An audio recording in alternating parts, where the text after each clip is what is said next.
నమస్కారం, RMK TV వార్తలకు స్వాగతం. నా పేరు కృష్ణకుమార్. న్యూస్లో ముందుగా హెడ్లైన్స్.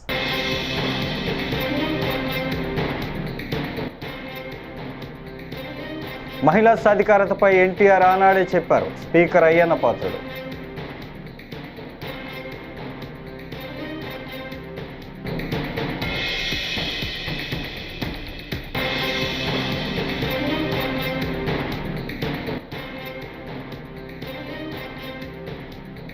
అందుకే రాజకీయాలకు దూరంగా ఉంటున్న నటుడు సుమన్ వ్యాఖ్యలు.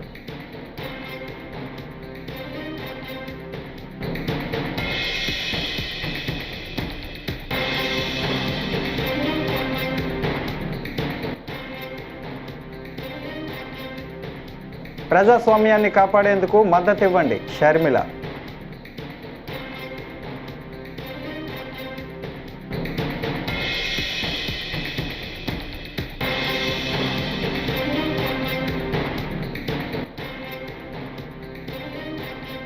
వైఎస్ జగన్కు మంచి పేరు వస్తుందనే కుట్రతోనే వైద్య వ్యవస్థ నిర్వీర్యం, భూమన కరుణాకర్ రెడ్డి వ్యాఖ్యలు.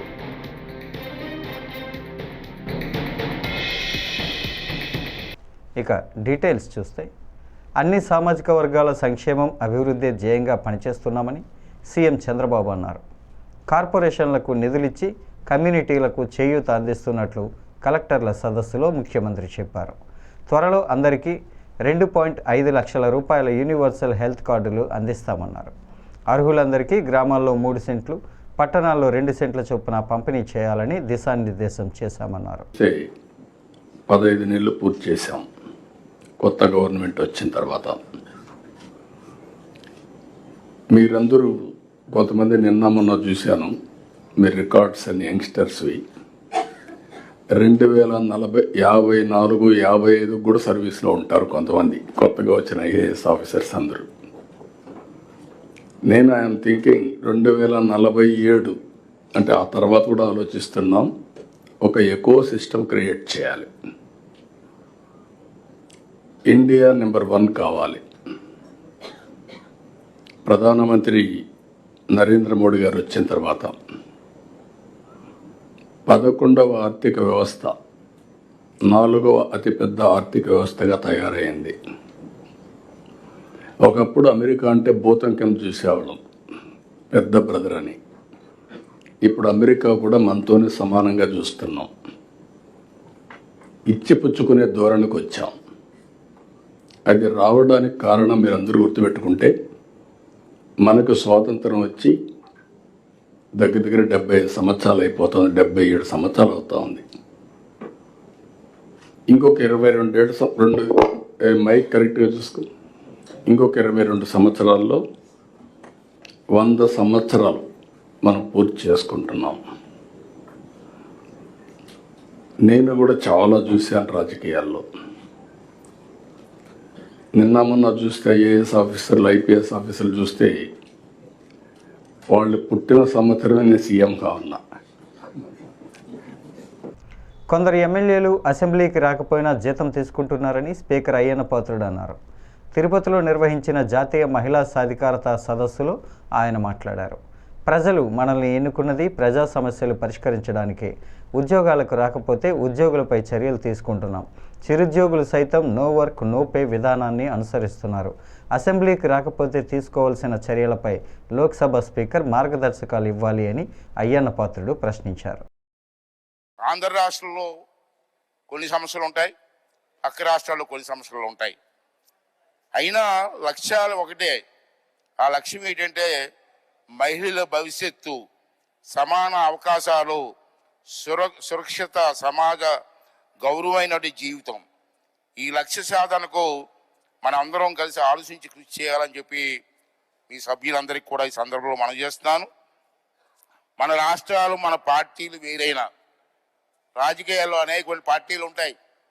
రాష్ట్రాలు వేరైనా, పార్టీలు వేరైనా, మహిళా సాధికారత అనే విషయం మాత్రం పార్టీలకు అతీతంగా మన దేశ హితం కోసం మన అందరం కూడా కలిసికట్టుగా ముందుకు సాగాలని చెప్పి ఈ సందర్భంగా మనం చేస్తున్నాం. రాజ్యాంగ సభల్లో తెలుగు నేల నుండి దుర్గాబాయి దేశ్ముఖ్ వంటి వారి సేవలు అందించిన సంగతి మనందరికి తెలుసు. మహిళల ఆస్తిలో ఒకసారి నందమూరి తారక రామారావు గారి గురించి మీ అందరికీ తెలుసు. ఇది గ్రేట్ మ్యాన్, స్వర్గస్థులు అయ్యారు. ఈ రాష్ట్రానికి ముఖ్యమంత్రి చేశారు. ఆ విషయం దేశం అంతా తెలుసు. మహిళల ఆస్తిలో సగ భాగం ఇవ్వాలని చెప్పినట్టు ఏకైక నాయకుడు నందమూరి తారక రామారావు గారు అని చెప్పి సందర్భం మనం చేస్తున్నారు. ఒక తండ్రికి కొడుక్కి ఆశిస్తున్నారు, మహిళలకు ఎందుకు ఇవ్వరని చెప్పి వెలిగెత్తి మాట్లాడి చట్టం చేసినటువంటి వ్యక్తి నందమూరి తారక రామారావు గారు. అదేవిధంగా ఉద్యోగాల్లో చదువుల్లో రిజర్వేషన్లు ఇచ్చారు. అటువంటి మహానుభావుడు పెట్టినటువంటి పార్టీ తెలుగుదేశం పార్టీ. అతను అడుగుజాడలో ఈరోజు కూడా మేము నడుస్తున్నామని చెప్పి ఈ సందర్భంలో మీ అందరికీ మనం చేస్తున్నాను. మహిళా శక్తిని సమాజ ప్రగతి శక్తిగా మార్చిన నాయకుడు మన చంద్రబాబు నాయుడు గారు.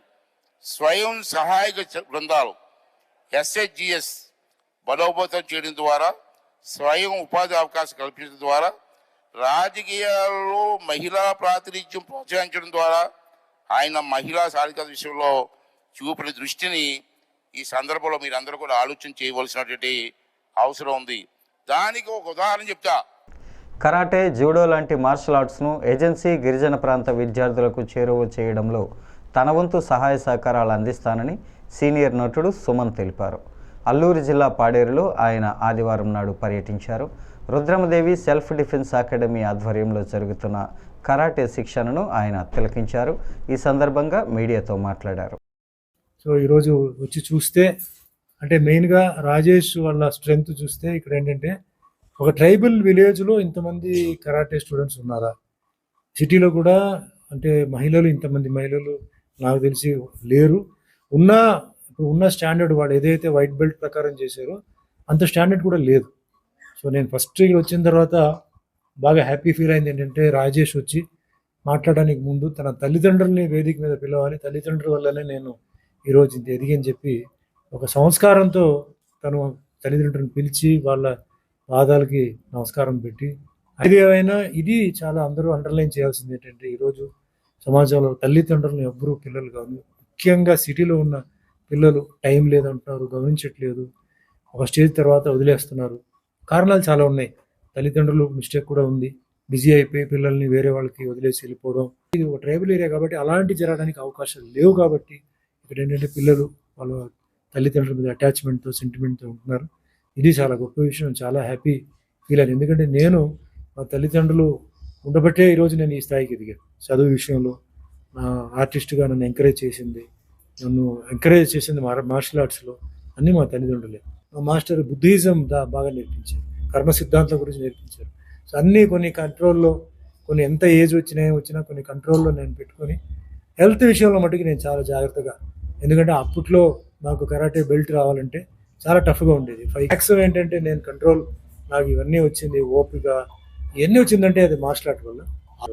అందరికీ నేను చెప్పాలి, ఎక్స్పోజ్ చేయాలి చెప్పి నేను ఇలా తిరుగుతూ, ముఖ్యంగా పేరెంట్స్ ఏంటంటే పిల్లల్ని ఎంకరేజ్ చేశారు, వాళ్ళకి ధన్యవాదాలు చెప్తున్నాను. ఆ మనిషికి ఎప్పుడు ఒక గేమ్ ఉండాలి, ఒక హాబీ ఉండాలి, ఒక మ్యూజిక్ ఇంట్రెస్ట్ ఉండాలి. చిన్నప్పుడు నేను వీణా, గిటార్ నేర్చుకునేవాడిని, తర్వాత మౌత్ ఆర్గన్ కొంచెం నేను ప్రాక్టీస్ చేసేవాడిని.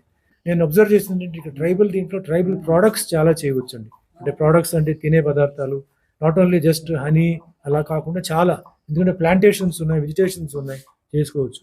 ఒకటే నేను ఫీల్ అయింది ఏంటంటే మెడికేషన్ కోసం చాలామంది ఇక్కడి నుంచి చాలా దూరం మెడికల్ సర్వీస్కి వెళ్ళాలి. అలా కాకుండా 100 bed హాస్పిటల్ ఉన్నప్పుడు స్టాఫ్ని తీసుకొచ్చి వాళ్ళు ఉండడానికి మంచి లగ్జరీస్గా వాళ్ళకి ఏంటంటే క్వార్టర్స్ ఇస్తే మంచి డాక్టర్స్, మంచి నర్సెస్ ఉంటారు. అండ్ కంపల్సరీగా వాళ్ళకి ఇక్కడ ఉండాలని చెప్పి గవర్నమెంట్ పోస్ట్ చేస్తూ మంచి అట్ సేమ్ టైం మంచి లగ్జరీ కూడా వాళ్ళకి ఇస్తే తప్పకుండా వాళ్ళు ఇక్కడే ఉంటారు. మెడికేషన్ చాలా ముఖ్యం. సో నా రిక్వెస్ట్ ఏంటంటే గవర్నమెంట్కి ఇక్కడ మెడికల్ సైడ్లో ఇంకా డెవలప్మెంట్ చేయండి, ఎడ్యుకేషన్ చేయండి. అండ్ ముఖ్యంగా మార్షల్ ఆర్ట్స్లో చాలా అవసరం. పవన్ కళ్యాణ్ గారు ఆయన ఒక మార్షల్ ఆర్టిస్ట్ కాబట్టి ఈరోజు సెల్ఫ్ డిఫెన్స్ చాలా ముఖ్యం. ఎందుకంటే పోలీస్ మీద మనం అన్ని బ్లేమ్ చేయలేం, పాపం వాళ్ళకి స్టాఫ్ తక్కువ ఉంటే చాలా పెద్ద ఒక మెనెస్. తన 5 ఏళ్ల పాలనలో విద్యా, వైద్య రంగంలో వినూత్న ఆలోచనలతో వైఎస్ జగన్ సమూల మార్పులు తీసుకొచ్చారని, ఆయనకి ఎక్కడ మంచి పేరు వస్తోందేమో అన్న భయంతో ఆయన చేపట్టిన మంచి పనులను ముందుకు సాగనీయకుండా కూటమి ప్రభుత్వం కుట్రపూరితంగా ఆపేసిందని వైఎస్ఆర్సీపీ రాష్ట్ర అధికార ప్రతినిధి టీటీడీ మాజీ చైర్మన్ భూమన కరుణాకర్ రెడ్డి ఆగ్రహం వ్యక్తం చేశారు. పార్టీలకు అతీతంగా జగన్మోహన్ రెడ్డి గారి హయాంలో విద్యకు, పేద ప్రజల యొక్క అభ్యున్నతికి ఆయన చేసినటువంటి ఖర్చు అజరామరమైనటువంటిది అనని పొగుడుతున్నటువంటి విషయం కూడా మనకందరికీ కూడా తెలుసును.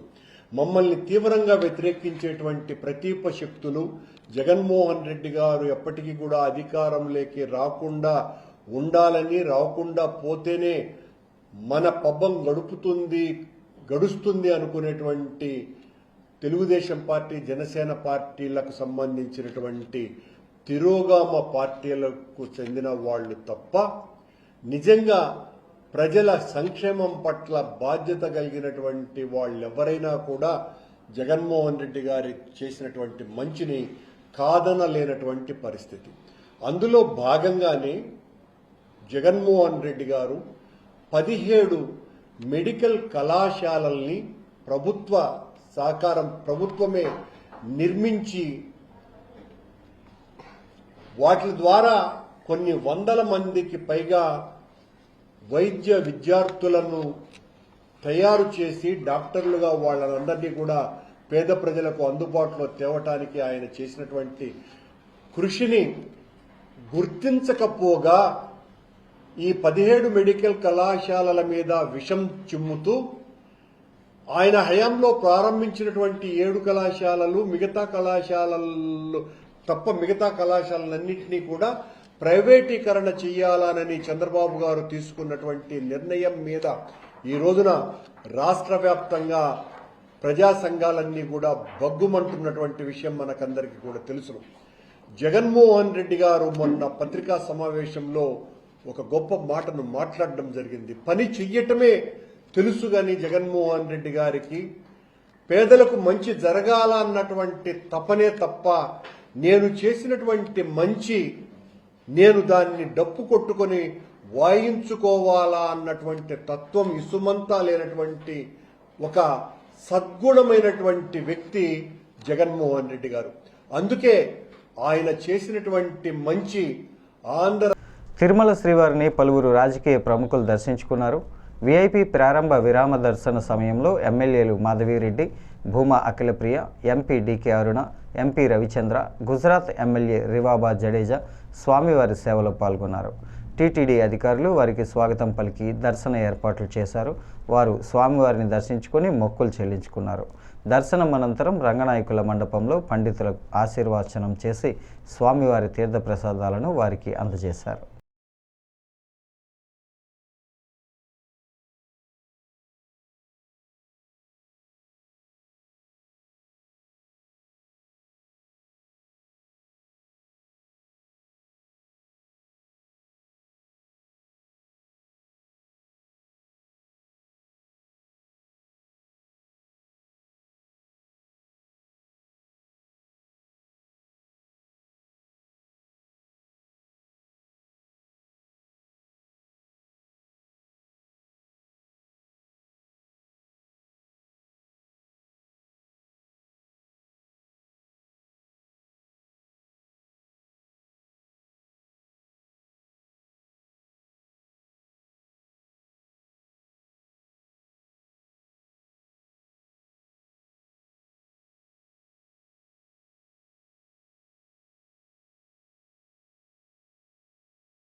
ఈ విమెన్ ఎంపవర్మెంట్ కమిటీ ఏదైతే దేశవ్యాప్తంగా కూడా అందరూ కూడా మహిళలందరూ వచ్చి తిరుపతిలో మీటింగ్ జరుపుకోవడం, మరి తిరుపతికి వచ్చిన వాళ్ళు తప్పకుండా ఈ ప్రాంతానికి వచ్చిన వాళ్ళు తిరుమల దర్శనం చేసుకోకుండా శ్రీవారి దర్శనం చేసుకోకుండా వెళ్ళేది ఉండదు. ఈరోజు కమిటీలో ఉన్న వాళ్ళే కాకుండా మిగతా ఎమ్మెల్యేలందరూ కూడా ఈరోజు మహిళా ఎమ్మెల్యేలందరూ కూడా స్వామివారి దర్శనం చేసుకోవడానికి ఈరోజు తిరుమలకి రావడం జరిగింది. నిజంగా ఇక్కడికి వచ్చిన తర్వాత ఇక్కడికి వచ్చి దర్శనం చేసుకునే ప్రతి ఒక్కరికి కూడా మరి మహిళలందరికీ మంచి జరగాల. ఈ రాష్ట్రంలో ఆల్రెడీ చంద్రబాబు నాయుడు గారు కావచ్చు, దేశంలో మోదీ గారు కావచ్చు, అందరూ కూడా మహిళలకి పెద్ద పీఠం ఎట్లా వేయాలా చట్టసభలో అని చెప్పి మరి రిజర్వేషన్స్ కావచ్చు, వాళ్ళకి కావాల్సిన చట్టాలు కావచ్చు, నిర్ణయాలు కావచ్చు, అన్ని విధాలుగా అట్లాగే తీసుకోవడం జరుగుతుంది. ఈరోజు మహిళలు కూడా మన రాష్ట్రంలో ఉచిత బస్సు కావచ్చు, గ్యాస్ సిలిండర్లు కావచ్చు, లేకపోతే ఆడబిడ్డ నిధి కావచ్చు, అన్ని విధాలుగా కూడా మహిళల్ని ఏ విధంగా ప్రోత్సహించి వాళ్ళ కాళ్ళ మీద వాళ్ళకి నిల్చున్నట్టుగా ఏమేమి కార్యక్రమాలు చేయాలి అవన్నీ కూడా మన రాష్ట్ర ప్రభుత్వం మన చంద్రబాబు నాయుడు గారు చేయడం జరుగుతుంది. మరి స్వామివారి ఆశీర్వాదంతో మహిళలందరూ కూడా రాష్ట్రంలోనే కాకుండా దేశంలో అందరూ కూడా సురక్షితంగా ఉండి మరి అన్ని విధాలుగా కూడా రాష్ట్రం ముందుకెళ్లాలా, దేశం ముందుకెళ్లాలని చెప్పి కోరుతున్నాను. ఒక సినిమా ఆశించిన ఫలితాన్ని ఇవ్వకపోతే నిరుత్సాహపడద్దని, తప్పెక్కడ జరిగిందో గ్రహిస్తే మరో ప్రయత్నంతో విజయం అందుకోవచ్చని వర్ధమాన దర్శకులకు మారుతి సలహా ఇచ్చారు. తన సినిమాని ప్రేక్షకులు చూడటం లేదంటూ తనను తాను చెప్పుతో కొట్టుకున్న త్రిబాణధారి బార్బరిక్ దర్శకుడి గురించి ప్రస్తావించారు. తన నిర్మాణ సంస్థలో రూపొందిన బ్యూటీ సినిమా ప్రీ రిలీజ్ ఈవెంట్లో ఆయన మాట్లాడారు. అదేదో బార్బిక్యూ లాగా ఉంది, ఎవరికి అర్థం కాదు, నువ్వు ఆలోచించని 100 టైటిల్స్ పంపించా, రోజు ఒక టైటిల్ చెప్తే ఎక్కదేమో అని లోగోస్ రాసి పంపించేవాడిని. పంపించినా సరే ఆయన ఏంటంటే పాపం ఒక ట్రాన్స్లో ఉన్నాడు. ఆయన ఏంటంటే అది ఆ సినిమా గురించి ఆ కథ బార్బరిక్ అనే ఒక దేవుడని ఫీల్ అయ్యాడు పాపం. మనం ఫీల్ అవ్వటం వేరు, ఆడియన్ ఫీల్ అవ్వటం వేరు. ఆడియన్ మనసులో లేని దేవుణ్ణి మనం తీసుకెళ్ళాం. ఇది చెప్పినా సరే నేనేంటంటే యాజ్ ఎ డైరెక్టర్గా ఇంకో డైరెక్టర్ నేను ఫోర్స్ చేయలేనని యాక్చువల్గా నేను అది సర్లే మీరు నమ్మారు కదా వెళ్ళిపోండి అని చెప్పి అన్నాను. అది అలాగే వెళ్ళిపోయింది. చివరికి యాక్చువల్గా ఆయన మంచి సినిమా తీసి చూడలేదని చెప్పుతో కొట్టుకున్నాడు. నాకు చాలా బాధ అనిపించింది. డైరెక్టరు, కళాకారుడు 10 మందిని క్రియేట్ చేసేవాడు అలాంటి పిచ్చి పనులు చేయొద్దు దయచేసి. ఎందుకు చెప్తున్నానంటే ఆడియన్స్ని రప్పించడానికి ఎన్ని పిచ్చి మాటలు మాట్లాడుతున్నారంటే, బూతులు మాట్లాడుతున్నారు, చొక్కా తీసు తిరుగుతానంటున్నారు, అసలు సినిమాలే మానేస్తానంటున్నారు. అసలు ఒక సినిమా ఆడకపోతే నువ్వు ఎంత దిగజారిపోతావా, ఎంత దారుణంగా మాట్లాడతారా అంటే ఈ సినిమా కాదు ఇంకో సినిమా ఆడుతుంది, అంతేగాని సినిమాలు మానేస్తా, నేను రాను, ఎవరిని చూడొద్దు, చొక్కా ఇప్పదీసి తిరుగుతా, బూతులు మాట్లాడతారు. ఏంటి అసలు ఇది? కల్చర్ ఎటు వెళ్ళిపోతుంది? ప్రతి సినిమాకి చూస్తున్నా, మనం ఏదన్నా కొంచెం కాంట్రవర్సల్గా మాట్లాడితే సినిమా వెళ్తుంది, బూతులు మాట్లాడితే సినిమా చూస్తారు. నేను రాసినన్ని డబుల్ మీనింగ్ డైలాగులు నేను కూర్చుంటే నాకంటే గొప్పగా ఎవడో రాయడు, గుర్తుపెట్టుకోండి. కానీ నేను ఎందుకు రాయట్లేదు? బస్ స్టాప్ అనే సినిమాతో ఆపేశాను నేను. ఎందుకు రాయట్లేదు? డబ్బులు సంపాదించడం నాకు రాదా? నేను బ్యూటీ లాగా 4 రోజులు కూర్చున్నానంటే 100 డైలాగులు ఇస్తా ఇట్లాంటి సినిమాకి. ఎందుకు తీస్తున్నావు? ఫ్యామిలీస్ రావాలి, మంచి సినిమా, క్వాలిటీ సినిమా ఇవ్వాలి. ఈ రోజుల్లో బస్ స్టాప్లో డబుల్ మీనింగ్లు, బూత్ డైరెక్టర్ అనేవాడు 400 కోట్లతో రాజాసాబ్ తీస్తున్నాడు. వాడి ఎదుగుదల చూడండి, వాడి గ్రాఫ్ చూడండి, వాడి కెరీర్ చూడండి. నేను అది చెప్తున్నా. ఊరికినే డైరెక్టర్లు అయిపోరు. ఊరికే పాన్ ఇండియా స్టార్ వచ్చేసి ఒక ఫ్లాప్ సినిమా తర్వాత పిలిచి ఎదురుగుండా కూర్చోబెట్టి సినిమాలు ఎవరు ఇక్కడ? ఊరికినే సినిమాలు ఇచ్చారు అని అంటే ప్రభాస్ వాళ్ళ మనసులో నేనున్నా. మేమిద్దరం ఎంత ప్రేమలో ఉన్నామో నాకు తెలుసు. నా మెసేజ్లు చూస్తే ఆయన ఎంత ప్రేమిస్తున్నాడో నాకు తెలుసు. ఇవన్నీ నేను తర్వాత వచ్చినప్పుడు మాట్లాడతా. బట్ యాక్చువల్గా నేను ఎందుకు చెప్తున్నానంటే ఇదంతా సినిమా ఆడించాలని చాలా ఒక ఫ్రస్ట్రేషన్తో, ఒక స్ట్రెస్తో, ఒక ప్రీ రిలీజుల్లోనో దేంట్లోనో ఇష్టం వచ్చినట్టు మాట్లాడుతున్నారు. అలా కాదు. సినిమాని నమ్మండి, కంటెంట్ నమ్మండి. జనం ఎప్పుడు మంచి సినిమా తీస్తే చూస్తారు. మనం 1000 రూపాయలు పెట్టి వాళ్ళ జేబుల్లోంచి దోచేస్తున్నాం. వాళ్ళకి మంచి సినిమా ఇవ్వాల్సిన బాధ్యత మంది. ఆడెవడో రాలేదని తిడతారేంటి? అసలు రాలేదని చెప్పుతో కొట్టుకుంటారా? నాకు చాలా బాధ కలిగింది యాక్చువల్గా. అది అందుకని ఇలాంటి చిల్లర పనులు, చీప్ పనులు చేయొద్దు. ఈ సినిమా కాదు ఇంకో సినిమా. ఒక సినిమా ఫెయిల్యూర్ అయిందంటే ఓహో మేబీ నేను నచ్చలేదు, నా కంటెంట్ నచ్చలేదు అని రియలైజ్ అవ్వండి. రియలైజ్ అయ్యి ఆడియన్కి ఏం కావాలో అది వండి పెట్టడానికి ట్రై చేయండి. అంతేగాని నువ్వు చేసిన వంట ఆని తినమంటారు ఎందుకు? ఫోర్స్డ్గా ఆ పనులు చేయొద్దు దయచేసి. ప్రజల ఓటు హక్కు కాపాడడం కోసం పోరాటం చేయాల్సిన అవసరం వచ్చిందని ఏపీ పీసీసీ చీఫ్ శర్మిల అన్నారు. కేంద్ర ఎన్నికల సంఘం బీజేపీ కోసం పనిచేస్తోందని ఆరోపించారు. ఈసీఐ బండారాన్ని కాంగ్రెస్ అగ్రనేత రాహుల్ గాంధీ బయటపెట్టారన్నారు. బీజేపీకి వ్యతిరేకంగా ఉన్నవారి ఓట్లను ఎన్నికల సంఘం తొలగించిందన్నారు. ప్రజాస్వామ్యాన్ని కాపాడేందుకు కాంగ్రెస్ తలపెట్టిన సంతకాల సేకరణ ఉద్యమానికి ప్రజలు మద్దతు ఇవ్వాలని షర్మిల కోరారు. అందరికీ నమస్కారం. ఓటు హక్కుని కాపాడడం కోసం ఒక పోరాటం చేయాల్సిన అవసరం వచ్చింది. భారతదేశ రాజ్యాంగం మనందరికీ ఓటు హక్కునిచ్చింది మన నాయకుల్ని మనమే ఎన్నుకోవడానికి. ఆ ఓటు హక్కుని కాపాడాల్సిన బాధ్యత ఎలక్షన్ కమిషన్ ఆఫ్ ఇండియాకి ఉంది. ఎన్నికలు స్వేచ్ఛగా నిష్పక్షపాతంగా నిర్వహించాల్సిన బాధ్యత ఉంది. కానీ ఎలక్షన్ కమిషన్ ఆఫ్ ఇండియా ఈరోజు బీజేపీ మోడీ గారి చేతిలో బందీ అయ్యింది. ఎలాగైతే అన్ని వ్యవస్థలు ఇప్పటికే ఈడీ అయినా, సిబిఐ అయినా, ఇన్కమ్ ట్యాక్స్ అయినా, ఆర్బీఐ అయినా, స్టాక్ ఎక్స్చేంజ్ అయినా, ఎలాగైతే అన్ని వ్యవస్థలు మోడీ గారి గుప్పెట్లో బీజేపీ కోసం పనిచేస్తున్నాయో, ఎలక్షన్ కమిషన్ ఆఫ్ ఇండియా కూడా ఈరోజు బీజేపీ కోసమే పనిచేస్తుంది. ఈ విషయాన్ని రాహుల్ గాంధీ గారు దేశం ముందు బయటపెట్టడం జరిగింది. ఇది పచ్చి నిజం, ఇది మన భారతదేశ ప్రజాస్వామ్య యథార్థత అని రాహుల్ గాంధీ గారు దేశం ముందు ఈసీఐ బండారం బయటపెట్టారు. ఒక శాంపుల్ తీసుకున్నారు కర్ణాటకలోని మహదేవ్పూర్. దాంట్లోనే 1,00,000 దొంగ ఓట్లని నమోదు చేశారు. 1,00,000 ఓట్లకి దొంగ పేర్లున్నాయి, దొంగ ఫోటోలున్నాయి, దొంగ అడ్రస్లున్నాయి. ఇలా ఓట్ చోరీ చేయడమే కాక మహారాష్ట్రలో 5-6 గంటలకు మధ్యలో 60 లక్షల ఓట్లకు పైగా కొత్త ఓట్లు వేయటం జరిగింది. ఈ ఓట్లను ఎవరు వేశారు? సీసీటీవీ ఫుటేజ్ ఎక్కడుంది అంటే ఏ ఆధారాలు లేవు. అలాగే గత 5 సంవత్సరాలుగా ఎన్ని ఓట్లయితే నమోదయ్యాయో ఎలక్షన్లకు ముందు 5 నెలల్లోనే 1 కోటి ఓట్లకు పైగా అంతకంటే ఎక్కువ నమోదయ్యాయి. మరి ఇది అన్యాయం కాదా? ఇది ఓటు చోరీ కాదా? ఎలక్షన్ కమిషన్ వాళ్ళ బీజేపీకి వ్యతిరేకంగా ఉన్న ఓట్లని తొలగించడం అయితేనేమి, లేక దొంగ ఓట్లు బీజేపీకి అనుకూలంగా వేసేవారి పేర్లను చేర్చడం అయితేనేమి, ఇలా ఓటు చోరీకి పాల్పడుతుంది ఎలక్షన్ కమిషన్ ఆఫ్ ఇండియా. ఈరోజు ఎలక్షన్ కమిషన్ ఆఫ్ ఇండియా కూడా బీజేపీ ఎలక్షన్ ఏజెంట్గా పనిచేస్తుంది. వీటి మీద పోరాటం చేయాల్సిన అవసరం ఉంది. అందుకే రాహుల్ గాంధీ గారి నాయకత్వంలో కాంగ్రెస్ పార్టీ ఈరోజు మన ప్రజాస్వామ్యాన్ని, మన రాజ్యాంగాన్ని కాపాడుకోవాల్సిన అవసరం ఉంది. కాబట్టి ఈ పోరాటాన్ని ఎత్తుకున్నాం.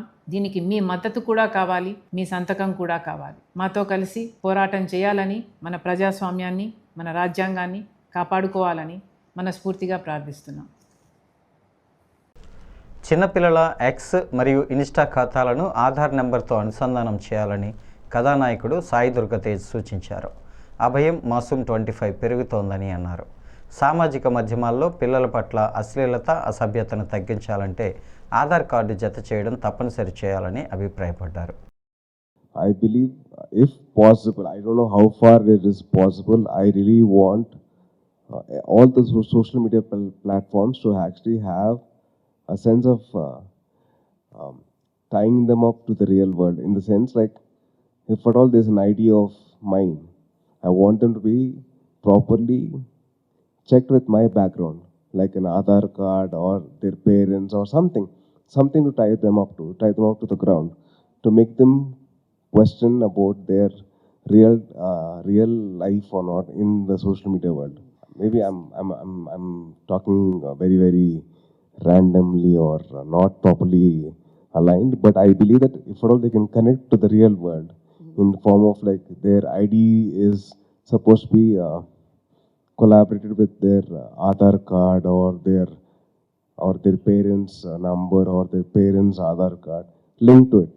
So that can actually bring a change, I think.